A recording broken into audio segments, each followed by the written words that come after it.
पार्वती एक मंदिर होतं, मंदिरामध्ये गेली. आता मानवी जीवनाची एक मोठी गंमत आहे पहा.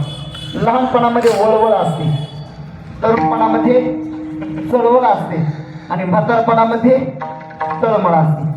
पहा तुम्ही काय करू, कसं होतं, कसं झालं, अशी सारखी म्हातारपणामध्ये तळमळ असते, तरुणपणामध्ये चळवळ आणि लहानपणामध्ये वळवळ. लहान मुलं कधीच एका जागेवर गप्प बसत नाही, कधीच बसत नाही. ते त्यांचं लहानपण असतं महाराज. लहानपणात एका देवा निरागसपणा असतो त्यांचा. पुन्हा एका जागेवर बसत नाही. खेळत खेळत मंदिरामध्ये गेली. मंदिरामध्ये एक जुनी गणपती बाप्पाची मूर्ती, एकाने गणपती बाप्पाच्या बिंबीमध्ये बोट घातलं.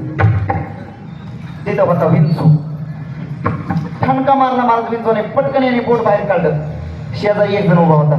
त्यानं विचारलं, काय झालं रे बाळू?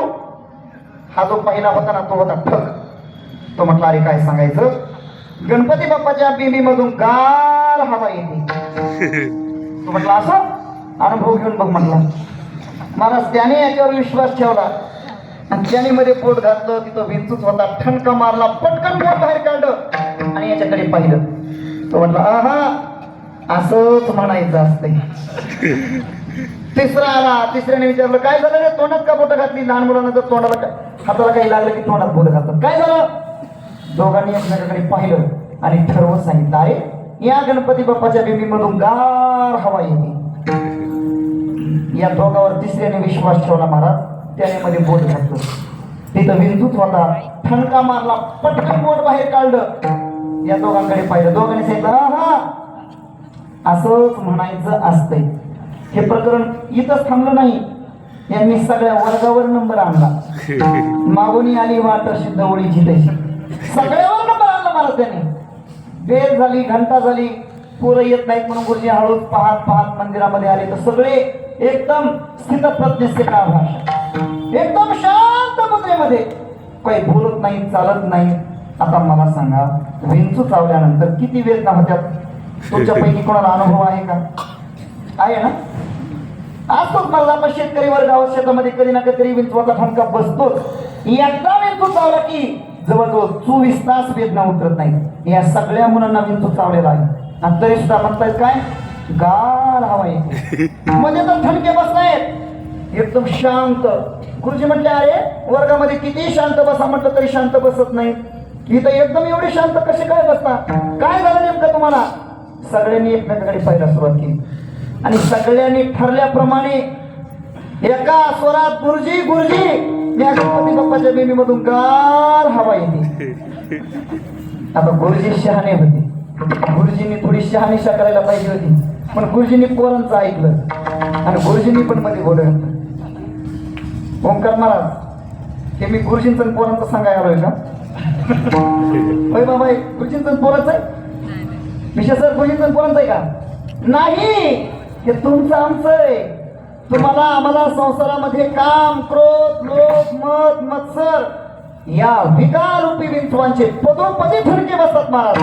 पण बसलेली ठणके आपण पुढच्या पिढीला जशाला तशी सांगत नाहीत, म्हणून प्रत्येकाला दुःख भोगावं लागतं. ही संसाराची विचित्र स्थिती आहे. संसारातले माणसं अनुभव बदलून सांगतात, फिरून सांगतात. संसारातले अनुभव एकाच अनुभव दुसऱ्याच्या उपयोगाला येत नाही.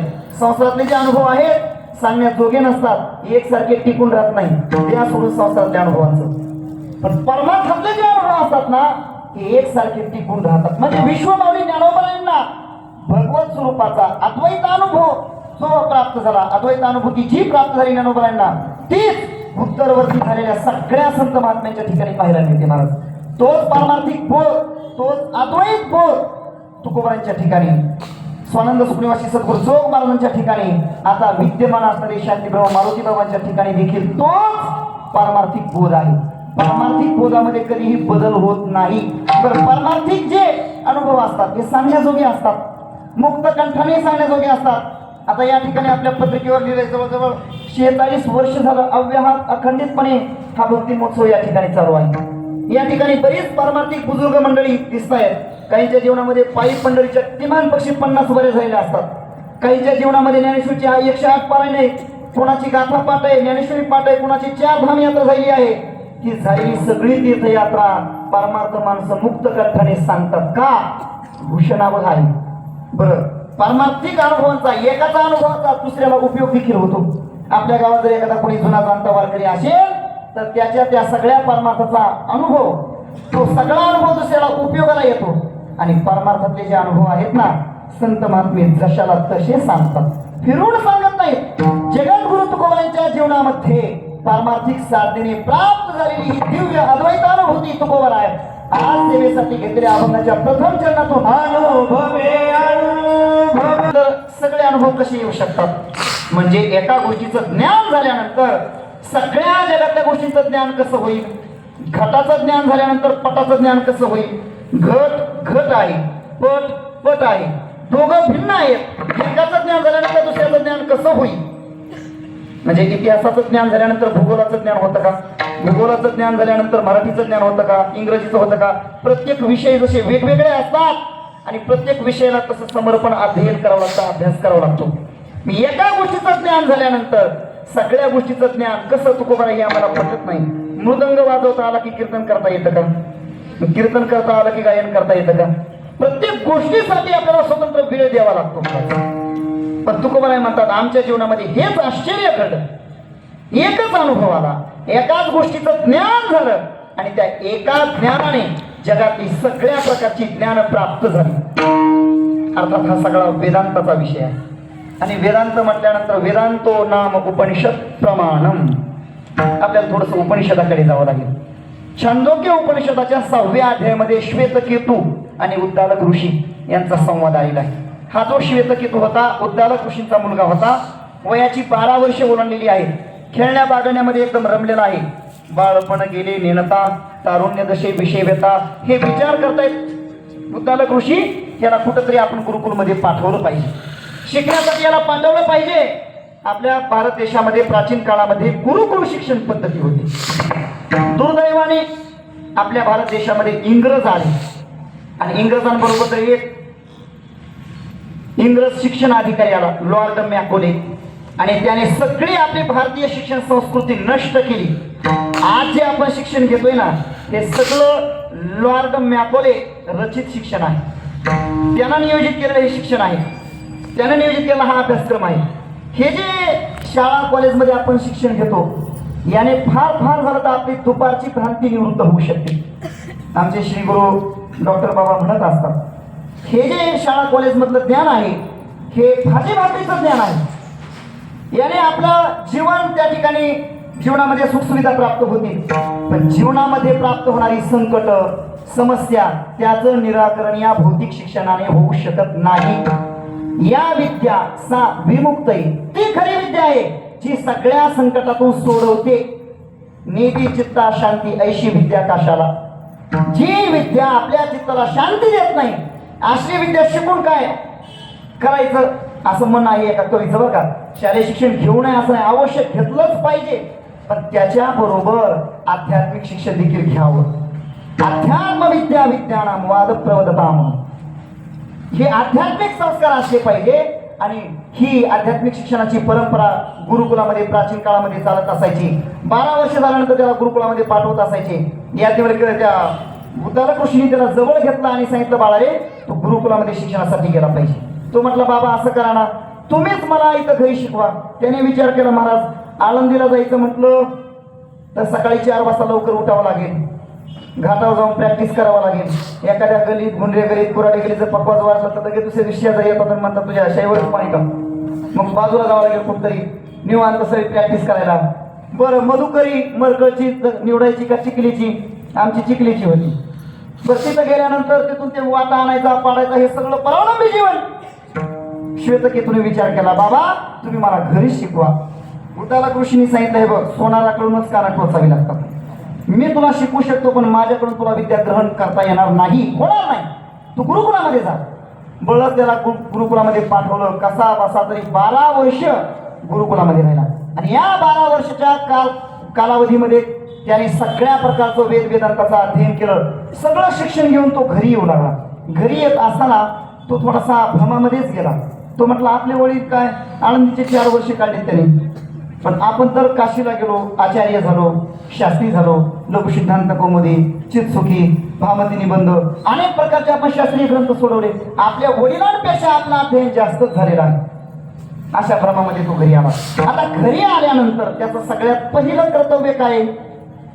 मातृदेवो भव, पितृदेवो भव, आई वडिलांचं दर्शन घ्यायला पाहिजे.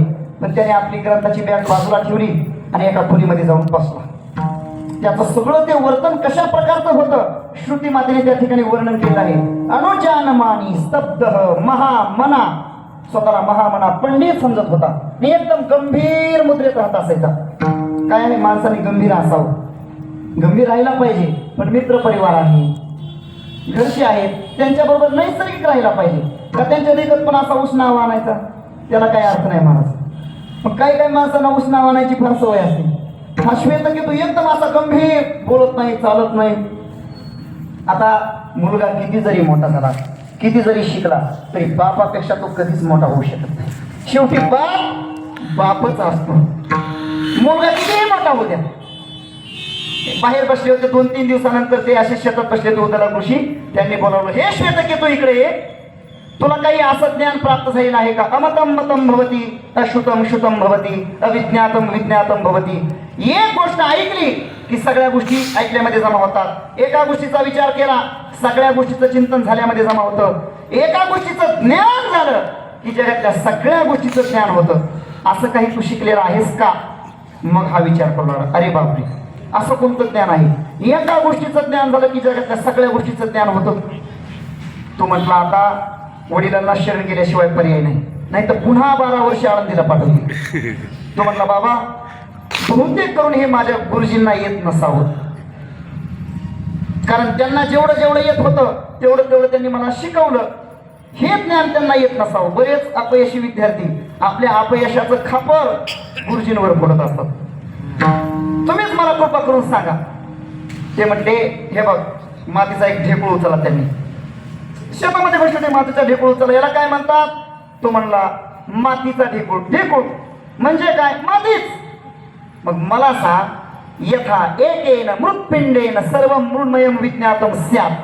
हा एक मातीचा ढेकूळ जाणला, माती जाणली, तर मातीपासून तयार होणारी जेवढी पदार्थ आहेत, जेवढ्या वस्तू आहेत, त्या प्रत्येकाचं रूप वेगळं असेल, प्रत्येकाचं नाव वेगळं असेल, आकार वेगळा असेल, पण मातीशिवाय दुसरं काही आहे का? मग एक माती जाणली तर बाकीचं काही जाणण्याची गरज पडते का?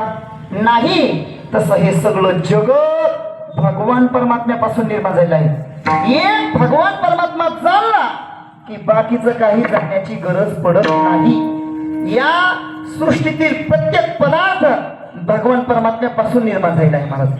जयापासून सकळ मही मंडळ,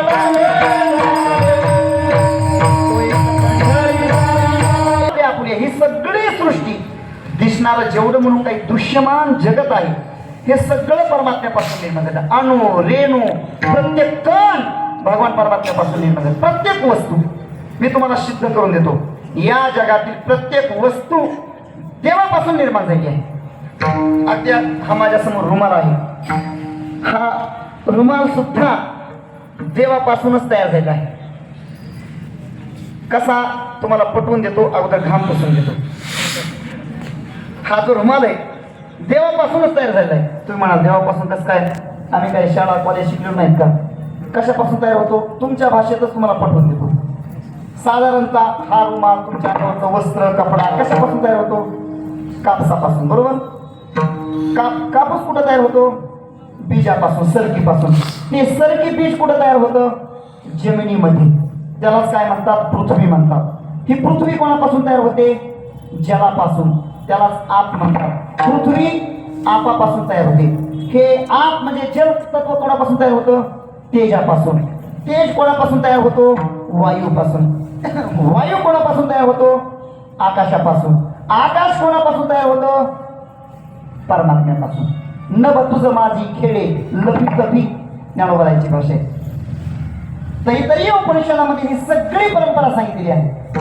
तस्मात् वा एतस्मात् आत्मनः आकाश संभूतः, आकाशात वायुः, वायुः अग्निः, अग्नेः आपः, अद्भ्यः पृथ्वीः, पृथ्वीः पृथिव्याः ओषधिः, ओषधिभ्यो अन्नम्, अन्नात् पुरुषः. ही सगळी परंपरा सांगितली. जगातला कुठलाही पदार्थ घ्या, त्याचं आपण कारण शोधत शोधत शोधत जर गेलो तर ते परमात्म्याजवळ जाऊनच पोहोचतं. मग एक भगवान परमात्मा जर जाणला तर बाकीचं काही जाणून घेण्याची गरज पडते का? नाही. संत महात्म्यांनी त्यांच्या जीवनामध्ये भगवान परमात्मा जाणून घेण्याव्यतिरिक्त दुसरं काहीच जाणून घेतलं नाही. एका देवाला संतांनी जाणून घेतलं.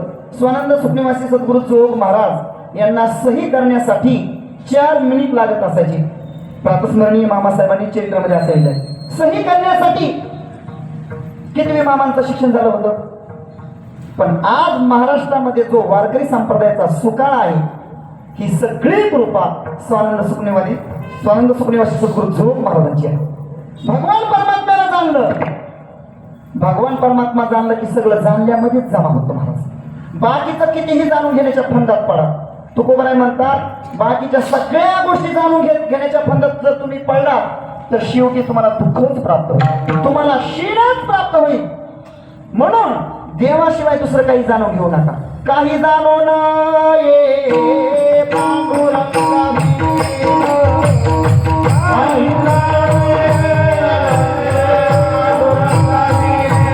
व्यतिरिक्त जेवढं आपण काही जाणण्याचा प्रयत्न करू त्या सगळ्यांनी आपल्याला क्षीणच प्राप्त होणार आहे. काही जाणू नये पांडुरंगावीन. हे पहा, जगातल्या काही गोष्टी कळल्या काय आणि नाही कळल्या काय, फायदाही नाही तोटाही नाही. काही गोष्टी कळल्या काय, समजल्या काय, नाही समजल्या काय, फायदाही नाही तोटाही नाही. काका तुमच्या डोक्यावर किती केस आहेत? तुमच्याच नाही, इथं बसलेल्या सगळ्यांना मी विचारतो किती केस आहेत माहिती आहे तुम्हाला? नाही माहिती. बरं कळलं तर काय फायदा आहे आणि नाही कळलं तर काय तोटा आहे? आपल्याला आपल्या डोक्यावर किती केस आहेत हे कळल्यानंतर आपला जो कटिंग करणारा असतो तो विचार करतो का नाही नाही यांना टक्कल पडलंय, यांना वेळ कमी लागतोय कटिंग करायला, हापच पैसे घेऊ, असं होतं. काही गोष्टी कळल्या काय नाही कळल्या काय, फायदाही नाही तोटाही. मी म्हणतोय काही गोष्टी कळूच नाही, अजिबातच कळू नाही. दारू प्याल्यानंतर काय होतं कळावं? अजिबात कळू नाही. मध्यम कुल विनाशनम शास्त्र बोलतो. सगळ्या कुळाचा संवाद होतो महाराज. देवाच्या कुळाचा संवाद झाला तर तुमची आमची काय गोष्ट आहे? दारू प्याल्यानंतर काय होतं कळूच नाही. सगळा संसार रस्त्यावर पडतो. आर्थिक हानी, शारीरिक हानी, मानसिक हानी, कौटुंबिक हानी, सगळ्या प्रकारची हानीच हानी आहे महाराज. म्हणून काही गोष्टी कळूच नाही. पण भगवान परमात्मा कळल्याशिवाय राहू नये. तुकोबराय ज्ञानोबराय म्हणतात अरे म्हणा बाकीचं काही जाणून घेऊ नकोस. काही नेनोनिया आन एक विठ्ठलची जाण म्हणा तुला माझी शपथ आहे बरं का. ज्ञानोबरायांनी बऱ्याच वेळा शपथ घातली, स्वतःलाही शपथ घालून घेतली. तुझी आणवाही न गा देवराया बहु आवडती. तिथं मनाला शपथ घातली, म्हणा तुला शपथ आहे देवाशिवाय दुसरं काही जाणून घेऊ नकोस. काही नेनोनिया आन एक विठ्ठलची जाण पुढती मन. पुन्हा पुन्हा जर जाणावंच तुला वाटत एका देवाला जाणून घे. अर्थात भगवान परमात्मा जर जाणला तर बाकीचं काहीच जाणण्याची गरज पडत नाही. तुकोबराय म्हणतात तो भगवान परमात्मा आम्ही अपरोक्षत्वाने जाणला. हा भगवान परमात्मा या परमात्म्याचा साक्षात्कार होत असताना कसा होतो? शतश्लोकीमध्ये भगवत पूज्यपाद जगद्गुरु शंकराचार्यांनी असं म्हटलेलं आहे, आदो ब्रह्माहमस्मीति अनुभव उदिते पश्चात सर्वं खलविदं ब्रह्म. तो भगवत स्वरूपाचा अनुभव येत असताना अगोदर मी वासुदेव तत्वता कळू येईल विचारता या दृष्टिकोनातून प्राप्त होतो. आणि नंतर होईल झाला अंगे देव जो आपण तयासी हे जन अवघे देव. हा भगवत स्वरूपाचा अनुभव आम्हाला प्राप्त झाला. त्यामुळं अनुभव अवघाची साधिला तरी स्थिरावला मन ठाई. तुकोबराय ही सगळी एवढी उच्च पारमार्थिक स्थिती तुमच्या जीवनामध्ये घडली. ही सगळी प्रक्रिया कशा पद्धतीने घडली? तुकोबराय सांगतात पिटोनिया मुशे आला अलंकार दग्धते असार होनिया. तुकोबराय याच्यासाठी दृष्टांत देत आहेत. आपल्याकडे जर सोनं असेल आणि त्या सोनापासून आपल्याला अपेक्षित एखादा अलंकार तयार करून घ्यायचा असेल, ते सोनं घेऊन आपण सोनाराकडे जातो. सोनार तो सगळं सोनं घेतो आणि त्याच्याकडे असणाऱ्या भट्टीमध्ये टाकतो आणि मग तेच त्याच्यातला सगळा हिंकस भाग निघून जातो आणि त्याला नव्याने आकार देतो. पिटोनिया त्याच्याकडे एक बारीक हातोडी असते पहा. ते हातोडी आपल्यापेक्षा बारीक असते बरं का, पकवतच्या हातोडीपेक्षा अशी टिपी टिपी टिपी टिपी त्याला तो आकार देतो आणि मग अलंकार कशा इच्छित प्राप्त होते. त्याप्रमाणे आम्ही संत महात्म्यांच्या संगतीमध्ये गेल्यानंतर संत महात्म्यांनी आम्हाला भट्टीमध्ये घातलं. कोणत्या भट्टीमध्ये? साधना रूपी भट्टीमध्ये घातलं. आमच्याकडून कीर्तनं करून घेतली, प्रवचनं करून घेतली, वाऱ्या करून घेतलाय, गाथापाठ करून घेतली, ज्ञानेश्वरी पाठ करून घेतली, संस्थेची 4 वर्षे काढून घेतली. आणि ही सगळी पारमार्थिक साधना या भट्टीमध्ये घडली. त्याच्यामुळे आमच्यातला हिणकस भाग विकार बाजूला निघून गेले आणि आता आमच्या जीवनाला अशी अलंकार स्थिती प्राप्त झाली. सर्व सुखले आलो, सर्व अलंकार, आनंदी निर्भर डुल्लत असो.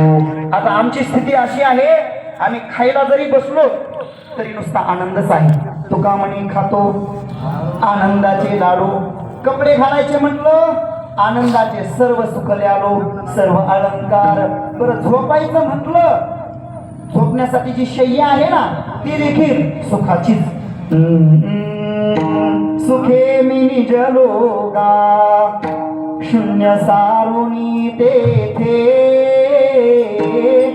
सुखे मी निजलोगा शून्य सारुणी तेथे, त्रिकुट शिखरी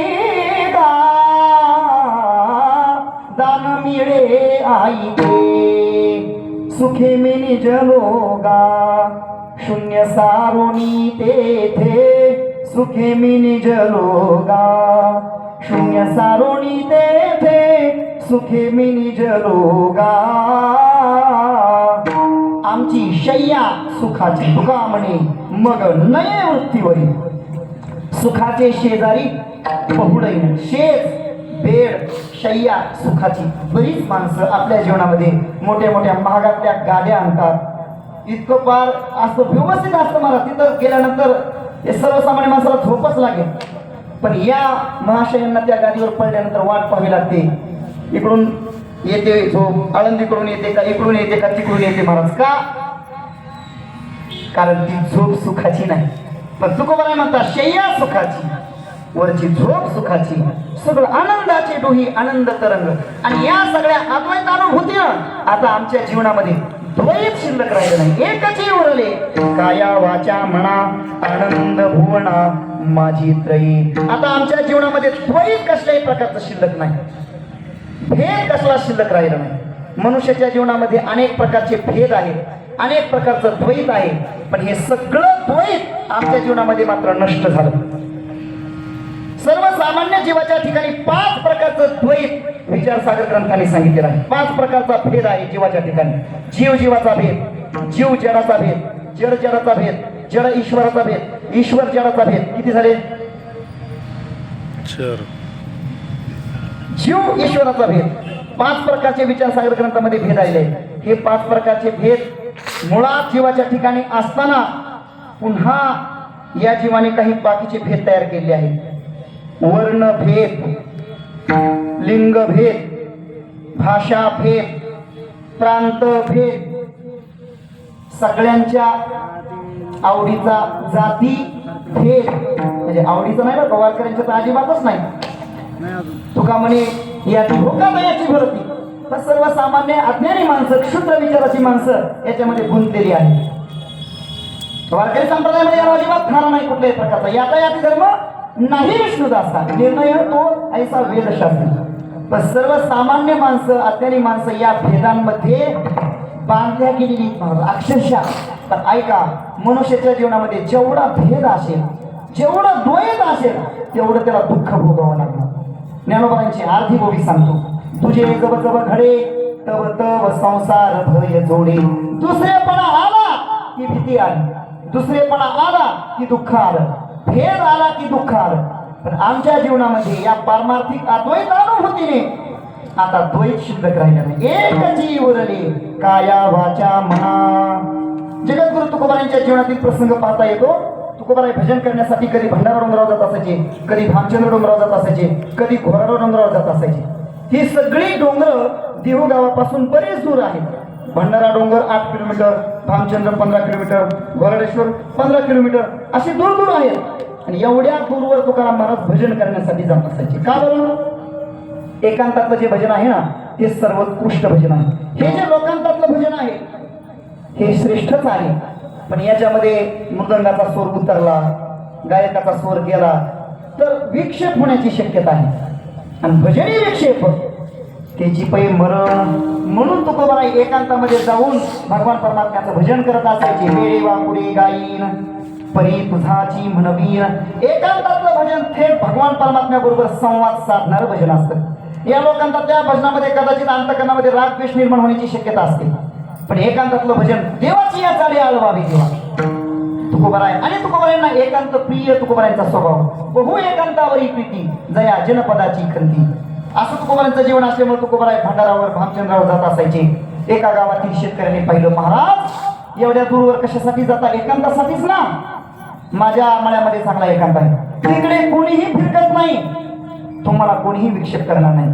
माझ्या मळ्यामध्ये भजन करत जा, मोबदल्यात तुम्हाला काही धान्य देईल. तुकोबाराय म्हणते, बाबा रे मला काही तुझा मोबदला नको, मला भजनच करायचे. डोंगरावर काय आणि तुझ्या मळ्यामध्ये काय, तुला जर काही फायदा होत असेल तर तिथं भजन करतो. दुसऱ्या दिवसापासून तुकाराम महाराजांच्या मळ्यामध्ये जाऊन भजन करू लागले. शेतकऱ्यांनी पाहिलं. 7-8 दिवसानंतर शेतकरी येऊन पाहतो, महाराज या ठिकाणी भजन करतायत, म्हणून शेतीचं चांगलं राखण होते. महाराजांना काहीतरी आपण दिलं पाहिजे. महाराजांची परिस्थिती हलाक्याची आहे, काय द्यायचं? शेतीमध्ये एका कोपऱ्यात ऊस होता, 10-15 ऊस मोडली, ऊसाची मुळी बांधली आणि सायंकाळच्या वेळा जाताना म्हटलं, महाराज ती घेऊन जा ऊसाची मुळी, तुमच्या मुलाबाळांना खायला होईल. महाराजांची परिस्थिती हलाक्याचीच होती. महाराजांनी ती ऊसाची मुळी घेतली आणि देहू गावाच्या दिशेने नामचिंतन करत चालू लागले. देहू गावाच्या वेशीवर लहान लहान मुलं खेळत आहेत. सगळ्यांनी पाहिलं. महाराज आलेत, तुकाराम बाबा आलेत आणि त्यांच्याजवळ ऊस आले. किती तुकोबारायांचा गोड स्वभाव असेल. त्या मुलांना काहीही संकोच वाटला नाही. जीव जगाचा होईल. ती सगळी मुलं धावली तुकोबारायांकडे, बिलरली, बाबा ओ बाबा मला घेऊ द्या, मला घेऊ द्या. तुकोबाराय म्हणतात, घ्या घ्या. आता म्हणत असे घ्या घ्या म्हणाले तुकोबाराय. सगळ्यांनी ऊस ओढली, 4 ऊस राहिली. महाराज पुढे गेले, पुढच्या चौकामध्ये 3 मुलं आली, तिघांनी एक ऊस ओढला. किती राहिली खाली? 1 ऊस राहिला. 1 ऊस घेऊन महाराज घरी आले. घरी आल्यानंतर महाराजची मुलगी म्हणते, मला ऊस पाहिजे. मुलगा म्हणतो, मलाच पाहिजे. मुलगी म्हणते, मलाच पाहिजे. आणि ते मुला मुलीचं चाललेलं भांडण जिजाबाईंनी पाहिलं. जिजाबाईंनी सहज विचारलं महाराजांना, महाराज शेतकऱ्यांनी एकच ऊस दिला होता का? तुकोबाराय सत्यवादी. तुकोबारायांनी सांगितलं 1 ऊसाची मुळी दिली होती. मग मात्र जिजाबाईंचा पारा चढला. अहो 1 ऊसाची मुळी दिली, खुशाल तुम्ही घरामध्ये एकच ऊस आणताय, एक तरी ऊस कशाला आणायचा? तुकोबारायांनी स्पष्ट सांगितलं, आणला नाही. ऊस ओढणारी मुलं संपली म्हणून ऊस राहिला, आणि राहिला म्हणून आणल्या गेला. दया करणे जे पुत्रासी, तेची दासा आणि दासी, तोची साधू ओळखावा, देव तेथेची जाणावा. बाहेरची मुलं आहेत, ही परकी मुलं आहेत, आपल्या घरी देखील मुलं आहेत, त्यांना आपण ऊस मुरून न्यायला पाहिजे. हा भेदच कुठं तुकोबारांच्या ठिकाणी शिल्लक उरला होता. महाराज एकच उरले, काया वाचा म्हणा. आणि त्यामुळं या अद्वैतानुभूतीमुळं आता जीवनामध्ये आत आनंद आहे, बाहेर आनंद आहे, या बाजूला आनंद आहे, या बाजूला आनंद आहे, मागे आनंद आहे, पुढे आनंद आहे. आनंद कोंडला मागे पुढे आनंद कोंडला. आपली वेळ संपुष्टात आली आहे. नुसता आनंदच आनंद आहे. दुःख ते कैचे नये स्वप्नासी, मुक्ती झाल्या कामारी दासी. त्यांचे वर्म तू आभापासी, सुखे राहिलासी प्रेमाची या. आमा भय चिंता नाही धाक, जन्म मरण काही एक. झाला इहलोकी परलोक, आले सकळिक वैकुंठ. नकळे दिवस की राती, अखंड लागलीसे ज्योती. आनंद लहरीची गती, वर्णो मी किती तया सुखा. ही अद्वैतानुभूती आमच्या जीवनामध्ये प्राप्त झाली. आता दुःख स्वप्नामध्ये देखील राहिलं नाही. एकची उरले काया वाचा म्हणा, आनंद भुवना माझी तरी. नुसता आनंदच आनंद आहे. आणि या अद्वैत आनंदाने सगळ्या जगाला त्रस्त करून सोडणारा संसार, या संसारावर आम्ही विजय मिळवला. ही तुकोबारायांची भाषा शेवटच्या चरणातून फार विस्ताराचा विषय होईल. वेळ संपत आलेली आहे. संसार म्हणजे काय आणि संसारावर विजय कसा मिळवला पण अगदी 5 मिनिटांमध्ये सांगतो. तुम्ही आम्ही संसार कशाला म्हणतो? सामान्यतः संसार कशाला म्हणत असतो? बायका पोरं गुरं ढोरं शेती बाडी गाडी बंगला नोकर चाकर या सगळ्या बारदाण्याला आपण काय म्हणतो? संसार म्हणतो. बारदाना शब्द आहे ना तुमच्याकडे? या सगळ्या प्रपंचाला आपण संसार म्हणत असतो विस्ताराला. तर संत महात्मे शास्त्र याला संसार म्हणायला तयार नाही. ही एक व्यवस्था आहे. बायका पोरं गुरं ढोरं शेतीबाडी ही व्यवस्था आहे. या व्यवस्थेने ही पारमार्थिक अवस्था प्राप्त करून घ्यायची आहे. मग खरा संसार काय? संसार शब्दाचे शास्त्रामध्ये बरेच अर्थ आले. मी तुकोबारांचं एक अर्थ वचन सांगतो. काम क्रोध सो संसार. काम क्रोध लोभ हे जे विकार आहेत ना याला संसार म्हटलेला आहे तुकोबारांनी. आणि तुकोबारांनी या विकारावर विजय मिळवला. तुकोबारांनी कामावर विजय मिळवला. तुकोबारांनी लोभावर विजय मिळवला. तुकोबारांनी क्रोधावर विजय मिळवला. जगद्गुरु तुकोबारा एकांतामध्ये असताना गावातील कुटाळखोर लोकांनी एका स्त्रीला पाठवलं. तुकोबारांची विनयाची भाषा आहे. जाईव तू मायते न करी सायास आम्ही विष्णुदास. ही काय आहे? तुकोबारांनी काम या विकारावर विजय मिळवला. तुकोबारांनी लोभावर विजय मिळवला. छत्रपती शिवरायांनी जगद्गुरु तुकोबारांची परिस्थिती पाहून नजराणा पाठवला. तो सगळा नजराणा घेऊन शिपाई तुकोबारांकडे आले.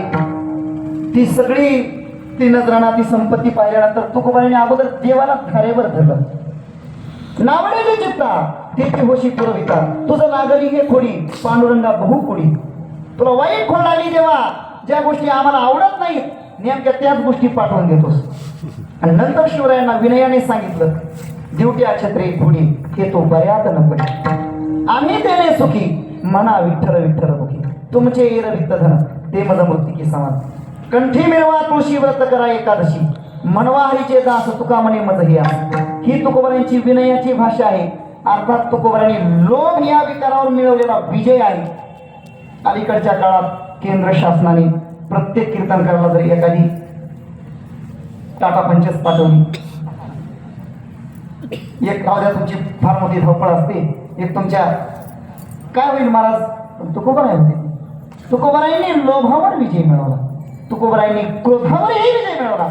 जगद्गुरु तुकाराम महाराज दररोज भजन कीर्तन करत असायचे. गावातील मंदिरामध्ये दररोज कीर्तन करायचे. आणि गावात कीर्तन करत असताना गावातीलच एक कीर्तनकार तुकोबारांच्या समोर येऊन बसत असायचा. खरं म्हणजे तुकोबारांची कीर्तन ऐकूनच तो कीर्तनकार झाला होता. पण तरी सुद्धा तुकोबारांचा द्वेष करत असायचा. त्याला असं वाटत असायचं की या गावातला मुख्य कीर्तनकार मोठा कीर्तनकार मीच असावा. एक दिवस तुकोबारांची चुकून म्हैस त्याच्या धानाला पडली. तुकोबारांची म्हैस आणण्यासाठी गेले महाराज. तेवढाच काय तो एक गुन्हा. त्याने तुकोबारांना काट्याच्या काट्याने मारलं. एवढं तुकोबारांना मारलं तुकोबारांनी रक्तबंबाळ झाले महाराज. खरं म्हणजे अशा परिस्थितीमध्ये तुकोबारांनी नुसतं असं रागाने पाहिलं असतं ना आणि ते तिला लाकडं गोळा करावी लागली नसती. भस्मसात झाला असता तिथं. पण तुकोबाराय म्हणतात बरवे केले विठोबा बरवे पाहुणी अंत क्षमा काठीवरी मारविले. बरं झालं देवा. तुकोबारांनी त्याला काही प्रतिकार केला नाही. त्याच्याबद्दल दुष्ट भावनाही व्यक्त केली नाही. तुकोबाराय आले. सगळ्या देहू गावाने हळहळ व्यक्त केली. किती विचित्र प्रकार घडला. काय करावं? सगळेजण हळहळ करतायत. संध्याकाळच्या वेळेला भजनी मंडळाला असं वाटलं तुकोबारायांच्या बाबतीत असा प्रसंग घडल्यामुळे महाराज येणार नाहीत कीर्तनला. आपण पंचपदी करून घेऊ नित्यनियमाची. काही मंडळी आली काही तर आलीच नाही कीर्तनला. पण तशाही अवस्थेमध्ये तुकोबाराय काठी टेकत आले. 7 दिवसाचा जरी झाला उपवासी तरी कीर्तनाशी टाकू नये. पडता भारी नेमा नटळे निर्धारी. लोक म्हटली भजनी मंडळ म्हटलं महाराज राहू दे आजचे दिवस कीर्तन भजनच करू. तुकोबाराय म्हटले नाही. तरीच या गोष्टी विठोबाच्या तुका म्हणे नेम प्राणासंसाठी काही हो कीर्तन नाही. कीर्तनाला सुरुवात केली. सहज समोर पाहिलं तर मंबाजी बुवा दिसत नाही. तुकोबारायांनी विनेकराला जवळ बोलवलं. घ्या म्हटले अजून 2 अभंग. मंबाजी बुवांना मी घेऊन येतो. मंबाजी बुवाच्या घरी गेले. मंबाजी बुवा 2-4 गोदड्या पांघरून पडले होते बाजावर. त्यांना थंडीत ताप भरला होता. तुकोबाराय गेले. हळूच गोदडीवर केली. मंबाजी भाऊनी पाहिलं. तुकाराम महाराज लाज वाटली, डोळे झाकले.